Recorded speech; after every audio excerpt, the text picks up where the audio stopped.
Что за такой план вы выстроили, не обсуждая с народом? Очень плохой план расширения дороги. Вы могли бы его другой сделать в сторону востока, а не в сторону запада за счет земли, по головам идти народа.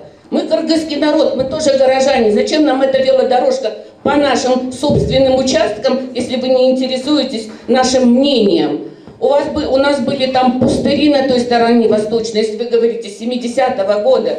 Ну, построили бы оттуда, сразу запланировали бы этот проект. А сейчас вы по головам идете, граждан, просто по головам. Еще хотите нас убедить. Почему вы не хотите в сторону восточной сделать и велодорожку, и дорогу, и расширение? Почему не хотите так сделать?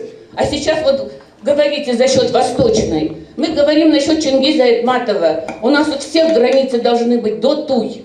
Там, если соседи между собой поделили, вот этот метр у нас должен был быть между участками.